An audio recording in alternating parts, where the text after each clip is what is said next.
أعوذ بالله من الشيطان الرجيم بسم الله الرحمن الرحيم يوم يقول لا يتكلمون إلا من أشهد الرحمن وقال الصواب.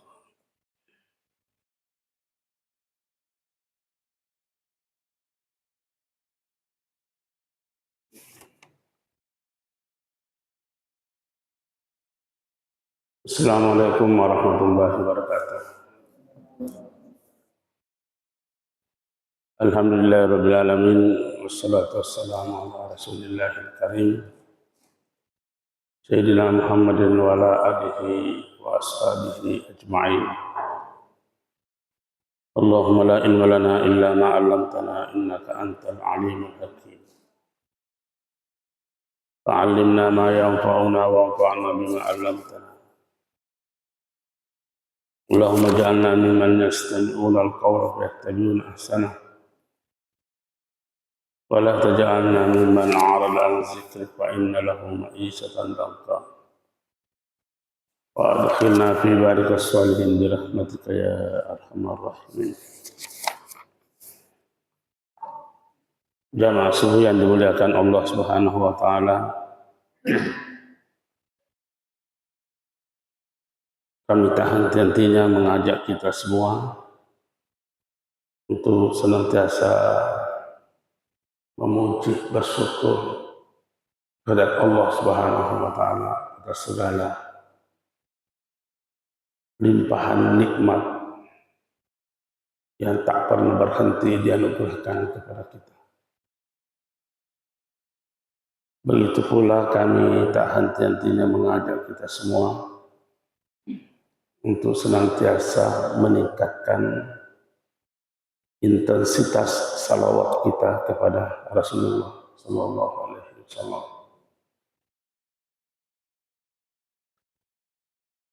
Pada kesempatan subuh hari ini kita akan melanjutkan kajian tafsir kita masih di surah Al-Balad. Masih ada beberapa ayat yang saya pikir masih perlu kita lanjutkan, yaitu ayat ke-17, 18 dan seterusnya.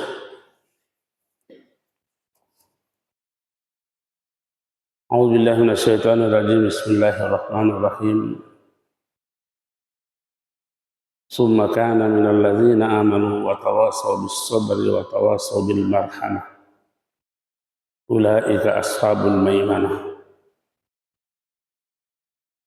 Dan seterusnya. Kemudian termasuk pula lah orang-orang yang beriman saling berpesan tentang kesabaran dan tentang kasih sayang. Mereka itulah pemilik keagungan, pemilik kebaikan. Masih rangkaian ayat ini dengan sebelumnya yang menceritakan bagaimana manusia ini menghadapi tantangan dalam menegakkan kebaikan, kebenaran.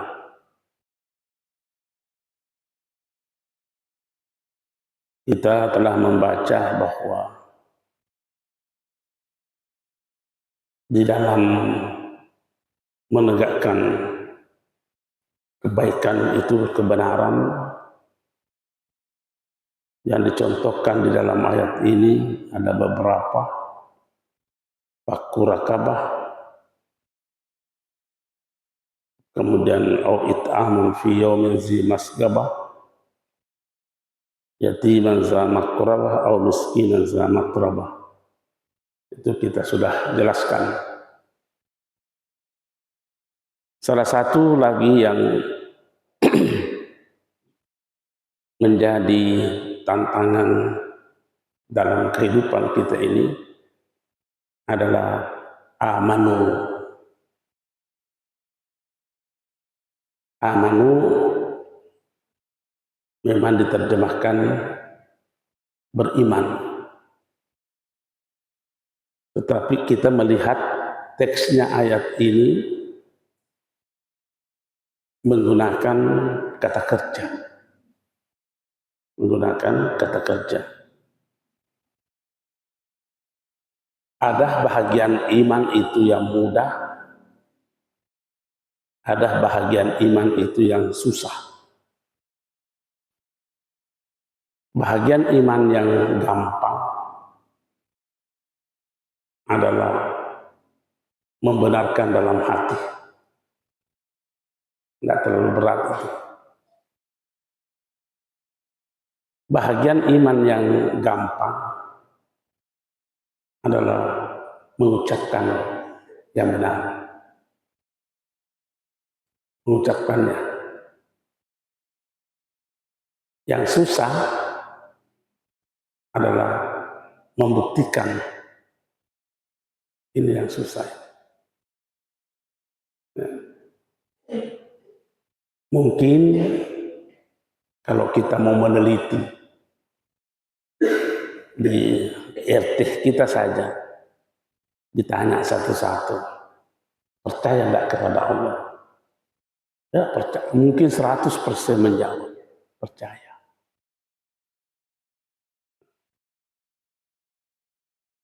Apa buktinya? Ya saya mengatakan asyhadu an la ilaha illallah. Gampang. Ya. Tetapi pembuktiannya apakah berbanding lurus pernyataannya itu, pengakuannya itu dengan pengamalannya? Inilah yang kita angkat lagi, bahwa persoalan iman bukan persoalan gampang. Memang ada bahagian-bahagiannya yang mudah. Dan bahkan Nabi menyatakan kalau hanya sekedar pengakuan itulah iman yang terlemah. Wadzalika ad'aful iman. Itulah iman yang paling rendah kualitasnya. Ya. Makanya digunakan di sini kata kerja. Kata kerja itu apa bedanya kata kerja dengan kata benda? Dan di sini juga di dalam Al-Quran juga banyak menggunakan kata benda tentang orang-orang beriman. Al-mu'minun itu kata benda itu. Amanu, kata kerja. Saya mau memperlihatkan satu ayat dibedakan antara amanu dengan al-mu'min.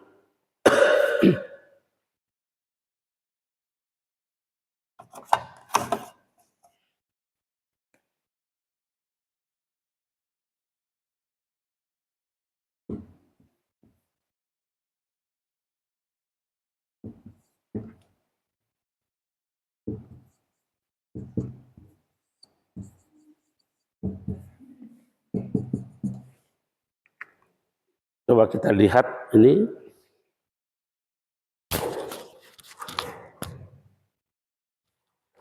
Ya. Innamal mu'minun allazina amanu. Ini kata benda. Ini kata kerja. Ya.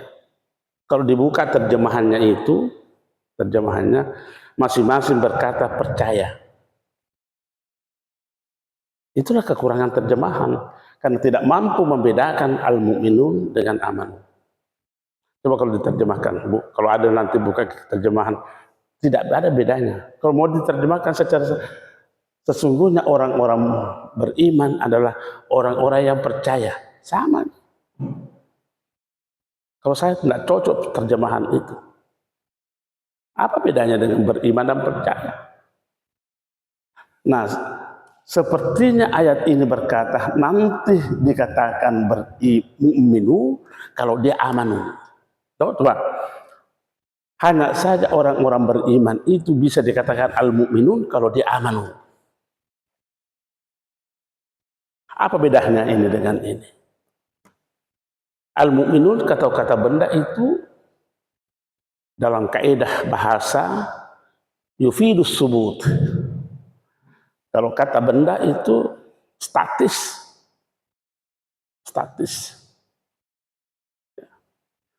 Kalau amanu yufidul khudus. Kalau kata kerja itu membutuhkan ada action.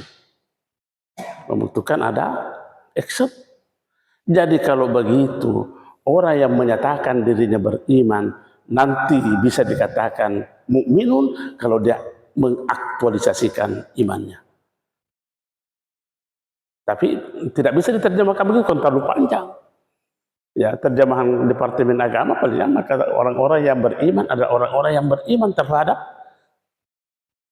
Kira-kira terjemahan bagaimana itu? Ya. Seharusnya lebih mengkhusus kepada ini. Ya. Nah ini jangan-jangan kita baru al-mu'minun, baru amanu. Coba saya ulangi terjemahan.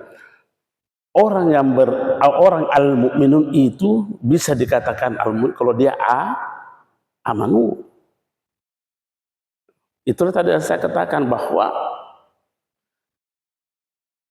kalau ditanya semua beriman, tidak beriman. Buktinya, saya mengatakan asyhadu alla, tapi mana buktinya? Inilah, mana buktinya ini, amanunya ini. Ya. Itulah yang susah pembuktiannya ini. Dan tidak kalah susahnya. Dan semua yang kita terangkan ini, sebelum-sebelumnya itu, fakurakabah, au it'amun fi yaumin, itu adalah sebuah pembuktian akan keberimanan. Ya. Betapa banyak orang yang mampu menyatakan tapi tidak berbanding lurus dengan pengamalannya. Contohnya saja, kalau ditanya, baguslah itu kalau salat tahajud. Oh, bagus. Semua orang bilang bagus. Tapi bagaimana perlakuannya dia? Apakah setiap malam salat tahajud atau tidak? Jadi hanya baru pengakuan. Ya. Baguskah kalau kita bersedekah? Oh, bagus. Tapi seperti apa pembuktiannya? Saya kira banyak sekali realitas dalam kehidupan kita ini yang membedakan antara al-mu'minun dengan aman. Makanya itu di dalam suratul Asr yang dipakai adalah kata kerja. Innal insana lafi khusr illa allazina amanu. Kenapa tidak dikatakan illal mu'minin? Karena kalau al-mu'minin itu imannya statis. Ini yang diinginkan amanu. Semua orang merugi kecuali orang yang mau mengaktualisasikan imannya. Dan sampai itu ada riwayat mengatakan bahwa an-nasu kulluhum lagaw, semua manusia merugi, sia-sia. Illal mu'minin, kecuali orang-orang beriman. Masih ada lanjutannya, wal mu'minuna kulluhum lagaw, dan semua orang-orang yang beriman juga celaka. Illal amilin, kecuali yang mau mengaktualisasikan imannya. Belum berhenti. Wal amiluna kulluhum lagaw, dan semua yang mengaktualisasikan imannya masih celaka. Illal mukhlasin, kecuali orang yang ikhlas. Berapa kali kita ditapis? beriman. Dari manusia ditapis dulu siapa-siapa yang beriman. Dari semua yang beriman ditapis lagi siapa-siapa yang mengaktualisasikan imannya. Dari orang yang mengamalkan imannya masih ditapis lagi siapa di antaranya yang ikhlas. Nah, itulah yang tidak, itu yang selamat itu. Ya. Jadi kalau 4 kali kita ditapis, memang ya susah ini, pasti banyak yang gugur dalam ujian ini. Ya.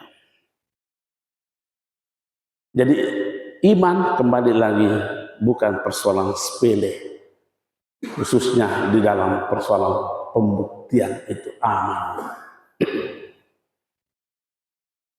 Watawasau bis sabri watawasau bil marham. Ini juga watawasau, berwasiat. Sebenarnya itu watawasau berasal dari kata wasa. Wasa itu menyerukan sesuatu dengan cara yang baik. Menyerukan sesuatu dengan cara yang baik sehingga orang dengan segala senang hati menerima seruan itu. Itu namanya tawasau. Ya. Memberikan tausiah dari wasa itu, menyampaikan wasiat dari wasa itu semua itu. Ya. Karena pakai timbangan tawasau dalam ilmu syaraf itu namanya al-musyarakah, saling. Jadi kalau ada orang yang berani memberikan wasiat terhadap seseorang, maka ia pula harus berani menerima wasiat dari orang lain. Itu tawasau itu. Kalau berani kita menasihati seseorang tentang kebaikan, maka kita harus berani menerima kebaikan yang disampaikan. Seperti apapun model penyampaiannya itu. Tapi kan sebanyak orang hanya mampu menyampaikan, tapi susah menerima. Oh, kalau mau menyampaikan kebaikan, gampang. Sabarkin dia. Begitulah takdir Allah. Gampang. Bahasanya bagus itu. Ya. Jangan suka begini dia, karena kalau begini ini. Sekalinya dia mendapatkan ujian, hilang ungkapan mulia itu. Karena tidak bisa menasihati dirinya. Hilang itu tawasaunya itu. Ya. Jadi ini tawasau asal kita berani, begitu kita berani menyampaikan kebenaran kepada seseorang, harus pula mampu menerima kebenaran dari orang lain. Kalau tidak, bukan tawasau namanya, bukan saling. Mari kita koreksi diri kita, berbanding lurus jika semangat kita, kesenangan kita menyampaikan kebenaran dan mau menerima kebenaran yang disampaikan oleh orang.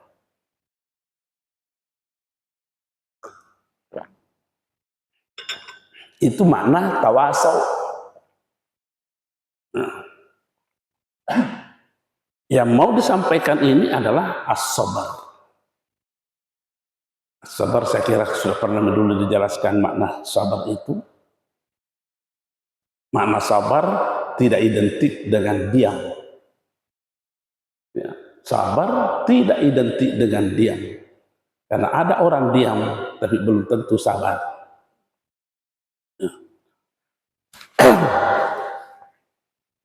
Ya. Diam tapi magarutu atina. Ini diam-diam tapi si garu-garu atina. Itu bukan sabar, itu hanya diam ji. Sabar itu adalah al-iqbal. Al-iqbalu itu artinya memang hati yang dimiliki adalah hati berterima. Hati yang berterima. Kalau berterima ya tidak ada susah. Apapun, mau yang sesuai dengan keinginannya diterima, mau yang tidak sesuai dengan keinginannya sama. Itulah sabar. Nah sekarang selalu kita melakukan internalisasi diri ini, proses internalisasi diri. Sama jika keberterimaan kita kepada sesuatu yang kita tidak inginkan dengan sesuatu yang kita inginkan. Bukan pekerjaan gampang.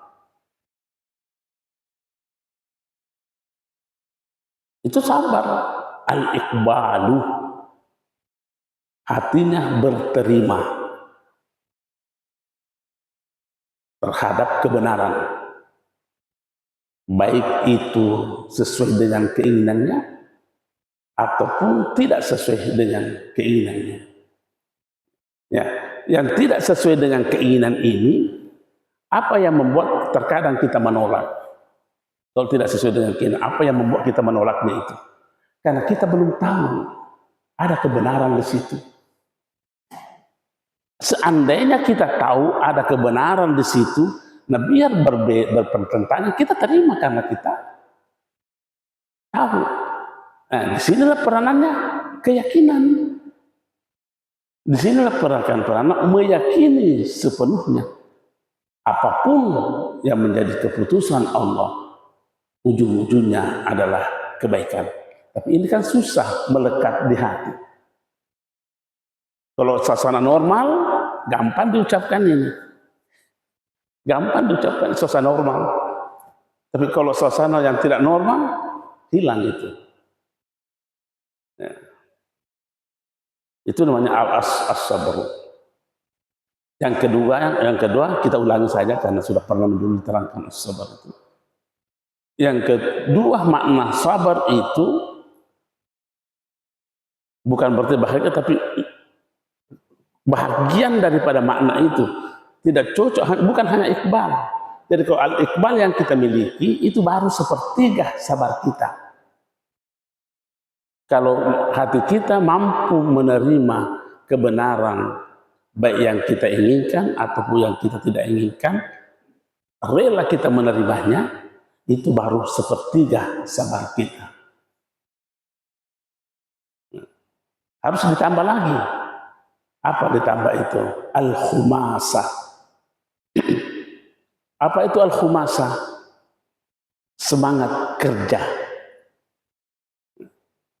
Kenapa muncul semangat kerja? Karena tadi dia berangkat dari sebuah keyakinan. Apa keyakinannya? Keyakinannya bahwa semua yang menjadi keputusan Allah adalah benar. Oh, kalau begitu ada semangat untuk bekerja. Kalau sudah ada itu ya sudah 2/3 itu. 2/3. Yang ketiga, supaya sempurna iman, al-ma'iyyah, kebersamaan dengan Allah Subhanahu wa Ta'ala. Saya sering berpikir-pikir, al-ma'iyyah ini seperti apa modelnya? Karena kebersamaan itu artinya tidak pernah berpisah. Kalau tidak pernah berpisah dengan Allah Subhanahu wa Ta'ala, coba kita melakukan internalisasi diri. Apakah kesadaran kita tentang kebesaran Allah sama jika sewaktu kita berada dalam masjid dan di luar dibanding dengan di luar masjid?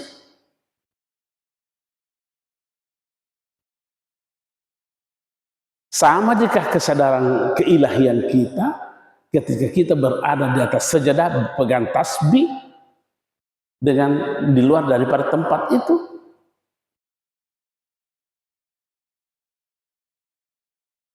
Kalau kita mau lebih kencang lagi, sama jika khusyuk kita sewaktu kita sholat dibanding dengan di luar sholat. Kalau berbeda, tidak ada ma'iyahnya.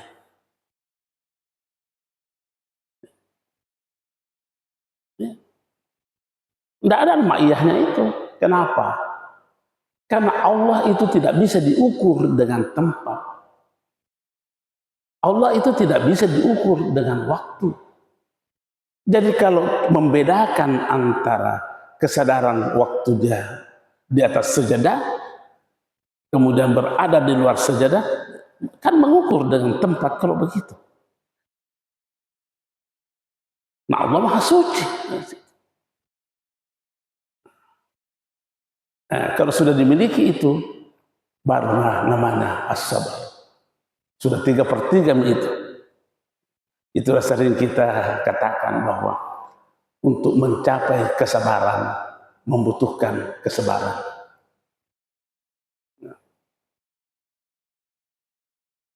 Dan sabar ini pandangan ulama kita memberikan kata kunci. Sebenarnya sabar itu adalah pondasi dari segala kebaikan. Fondasi dari segala kebaikan. Kemudian sesudah sabar, kayaknya belum cukup kalau hanya sampai sabar. Harus ada al-marhamah. Watawasau bis sabari, watawasau bil marhamah. Kenapa didobol ini? Kenapa didobol watawasau? Ini kajian teks ini.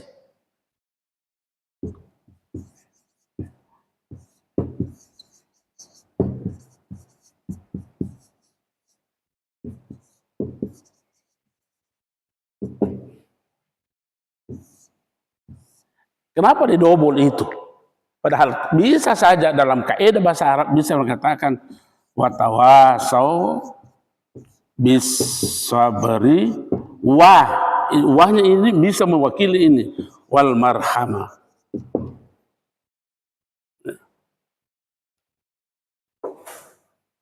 Di double ini saking diserukannya itu untuk melakukan al-marhamah. Apa itu al-marhamah? Kasih sayang. Kasih sayang. Nah, itu yang sering saya sampaikan bahwa hal yang penting yang tidak boleh juga kita abaikan adalah persoalan estetika kita. Karena estetika kita di sini mainnya ini al-marhamah. Al-marhamah. Estetika itu di situ mainnya di al-marhamah, kasih sayang. Nah, ulama kita menyatakan bahwa kalau as-sabru adalah pondasi seluruh kebaikan, maka al-marhamah adalah pondasi dari seluruh sifat-sifat mulia. Mulia. Sampai itu dikatakan warahmati wasi'at kulla syai'. Kasih sayang Allah itu mengalahkan segala-galanya. Ya. Seperti apapun besar banyaknya dosa hamba, kalau kasih sayang Allah yang datang putih, putih. Al-marham. Makanya Allah itu selalu mengatakan kasih sayangku mendahului murkahku. Kasih sayangku mendahului murkahku. Apa maksudnya itu? Karena seandainya tidak ada kasih sayang yang mendahului, begitu kita melakukan kesalahan habis. Tapi Allah mendahului, murkahnya itu didahului dengan kasih sayang. lebih mengedepankan kasih sayang, kasih sayang, kasih sayang. Makanya kita ini bersyukur sekali karena kalau mau dihitung-hitung kesalahan kita mulai dari bangun sampai sekarang, tidak terhitung. Tapi yang lebih dikedepankan Allah kasih sayangnya kepada hamba. Berkah siapa itu? Berkah Rasulullah Sallallahu Alaihi Wasallam. Makanya dikatakan rahmatan lil alamin. Itulah rahmatan lil alamin. Nah, sesudah ayat ini dikatakan ulaika ashabul maimanah. Apa itu maimanah? Maimanah itu setidaknya ada 4 makna yang bisa kita ambil dari maimanah. Maimanah itu bermakna sama dengan agung. Jadi kalau dikatakan ulaika ashabul maimanah, orang-orang yang disebutkan tadi ini yang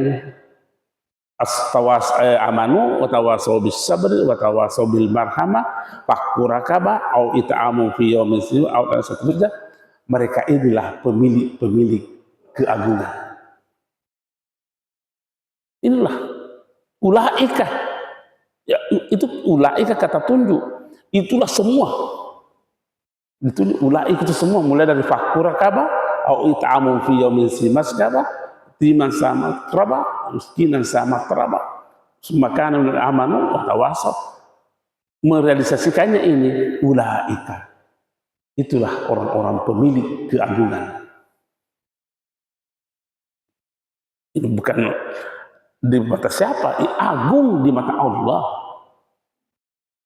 Agung di mata seluruh makhluk yang ada.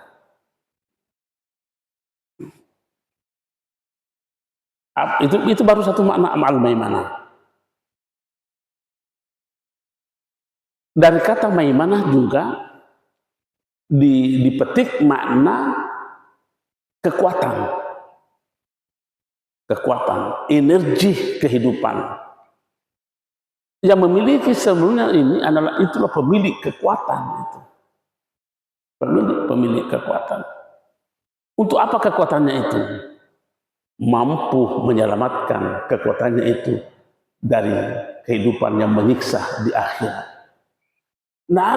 Karena tidak ada siksanya orang ini. Mau di dunia aman. Kan tadi masih ingat ayat ini bercerita tentang laqad khalaqnal insana fi kabad. Nah, manusia kami ciptakan penuh dengan susah.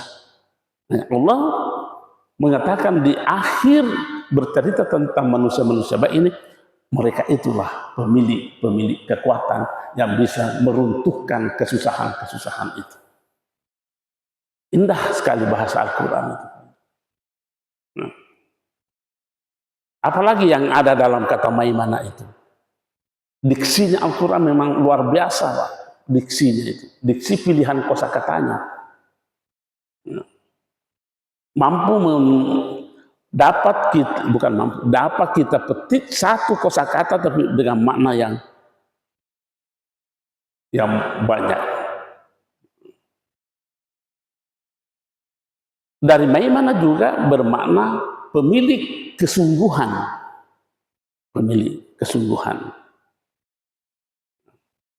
Kemudian makna yang terakhir dari maimanah adalah kemuliaan.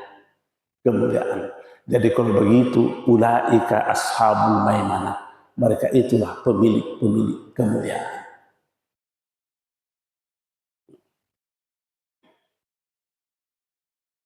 Nah, setelah itu,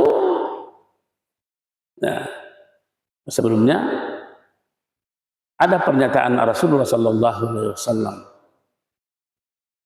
keterkaitannya dengan kasih sayang. Ini al-marhamah ini. Man lam yarham sagirana wa ya'rifu hakka kabirana falaysa minna. Hadis ini, siapa yang tidak bisa memberi kasih sayang kepada orang lemahnya,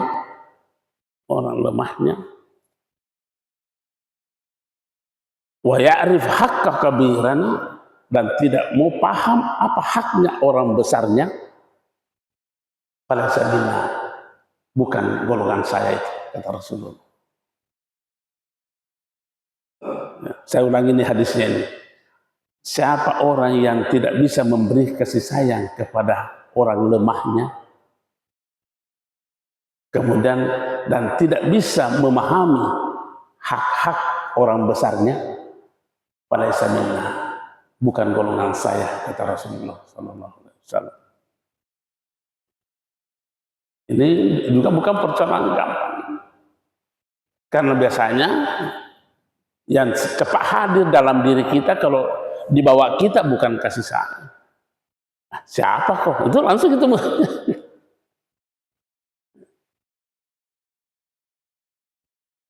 Seharusnya orang yang berharta dengan hartanya mengangkat dengan kasih sayangnya derajat orang-orang yang tak berpunya.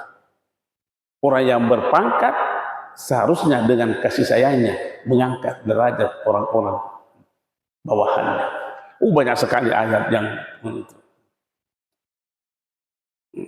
Hendaklah merendahkan hatinya orang-orang terhadap orang yang dipimpinnya. Banyak nanti, saya takut ini nanti banyak yang dikeluarkan oleh Rasulullah SAW ini. Karena dikatakan laisa minna, itu bukan golongan saya itu.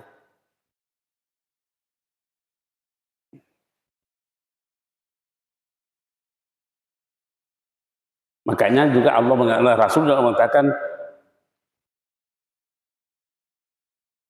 la yarhamillahu man la yarhamin nas. Allah tidak akan memberi kasih sayang kepada orang itu kalau orang itu tidak ada kasih sayangnya terhadap sesamanya manusia.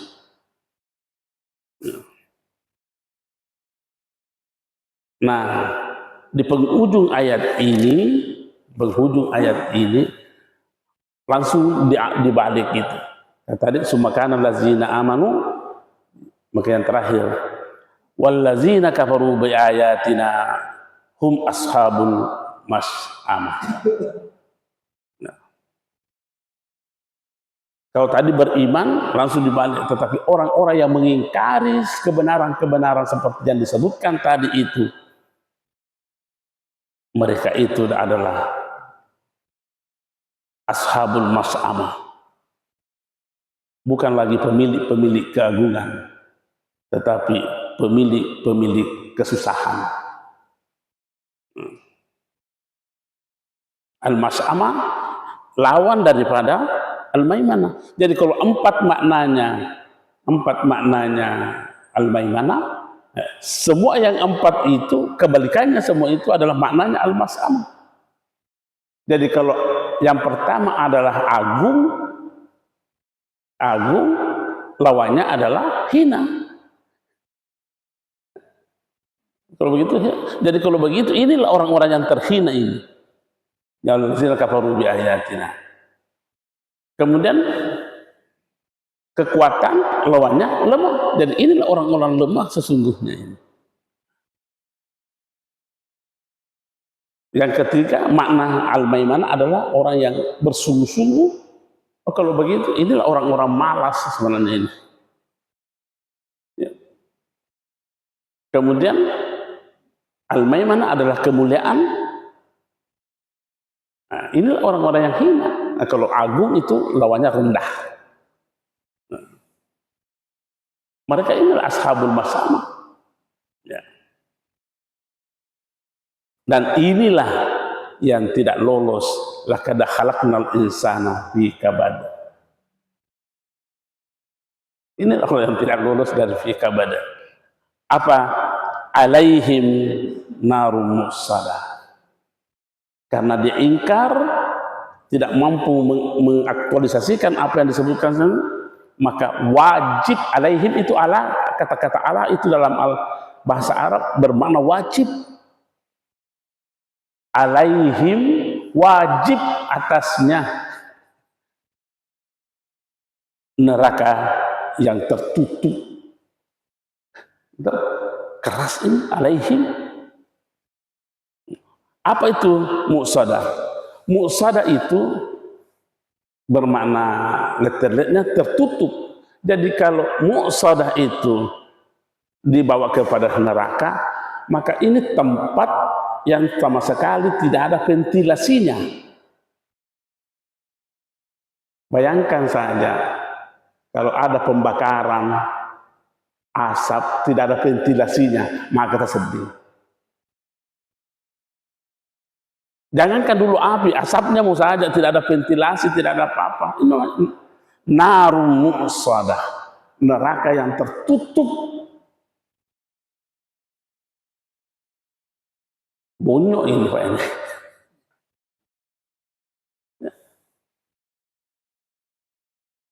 Itu kan ada kalau ada kita, jangankan di rumah saja dan itu tidak banyak ventilasinya, baru orang anak-anak kita bikin sambal cobek Pak pedis, tersiksa itu Pak. Ini api neraka. Api neraka yang tidak ada ventilasinya. Tertutup apa? Jangankan apinya, baru asapnya saja. Nah, neraka sekarang sudah dipanasi itu sekarang neraka ini sudah dipanasi. Ibaratnya mobil diesel ini sudah dipanasi sekarang. Siap menerima allazina kafaru bi ayatina. Nanti kalau dibaca itu mengerikannya. Nanti Allah tanya itu neraka.